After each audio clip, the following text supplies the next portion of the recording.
Good evening বন্ধুরা। তো তোমরা সবাই কেমন আছো? আশা করি ভালো আছো। তো আজকে সন্ধ্যাবেলা ইচ্ছা হলো ছোলা মাখা করে খাবো। তো দেখো, ছোলা মাখার জন্য ছোলা, শসা, ধনেপাতা, লেবু, কাঁচা লঙ্কা, টমেটো নিয়েছি। আর দিয়েছি গ্যাসের সেদ্ধ আলু। তো গ্যাসের সেদ্ধ আলুটা হতে হতে আমি সমস্ত কিছু ভালো করে কেটে নিচ্ছি। দেখো সবজিগুলো। তো প্রথমে ধনেপাতা কাটার পর শসা কেটে নিয়েছি, তারপরে টমেটো, পেঁয়াজ আর হচ্ছে দুটো শুকনো দুটো লঙ্কা। এবার দেখো, তোমরা যদি বেশি ঝাল খেতে চাও তো তোমরা দিতে পারো। আমি তো খুব একটা বেশি ঝাল খাই না, তো আমি দুটো লঙ্কাই দিয়েছি। তো আমার এটা খুব খেতে ভালো লাগে। বাজারের কেনার থেকে বাড়িতে করে দেখবো খুব টেস্ট লাগবে।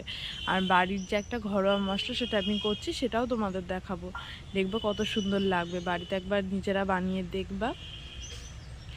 তো দেখো সমস্ত উপকরণ সুন্দর করে কেটে নিচ্ছি। এবার দেখো, আমি চাকুতে অতটা কাটতে পারি না, তো বটিতে আমার বেশি ভালো লাগে। তাই দেখো, আলুগুলো সেদ্ধ হয়ে গেছে। সেই আলুগুলোকে আমি ভালো করে ঠান্ডা জলের মধ্যে দিয়ে সেগুলোকে পরিষ্কার করে নিচ্ছি। তো নেওয়ার পর ওগুলোকে কেটে নেব। তারপর দেখো, এই যে মশলাটা গোটা ধনে আর জিরে কড়াইয়ের মধ্যে, এর মধ্যে তোমরা শুকনো লঙ্কাও দিতে পারো। তো আমি বললাম যে তুমি ঝাল বেশি খায় না, ওর জন্য আমি এইভাবেই করেছি। তো ওগুলোকে শিলে বেটে নিলাম। তোমরা চাইলে মিক্সারেও করে নিতে পারো। তো এগুলো এত সুন্দর গন্ধ বেরোয় না যখন বাটি। ভালো করে ভেজে নিয়ে শিলে বেটে নিয়েছি।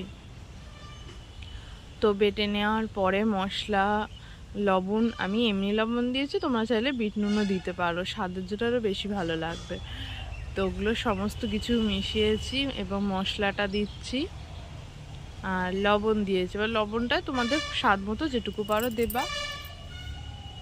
আর লেবুটা একটা ছিল, কিন্তু আমি খুব বেশি অতটা টক পছন্দ করি না, তো দুটো লেবু মানে অর্ধেকটা লেবু দিয়েছি আর অর্ধেকটা রেখে দিয়েছি। তোমরা যদি কেউ বেশি টক পছন্দ করো তো দিতে পারো। তো অর্ধেকটা দিয়েই বেশ ভালোই লাগছে।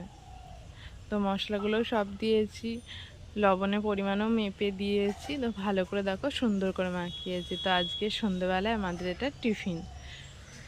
দেখো, আমি, বাবু আর তোমার দাদা ভাইয়ের জন্য রেডি করেছি। তো আজকের মতো টাটা।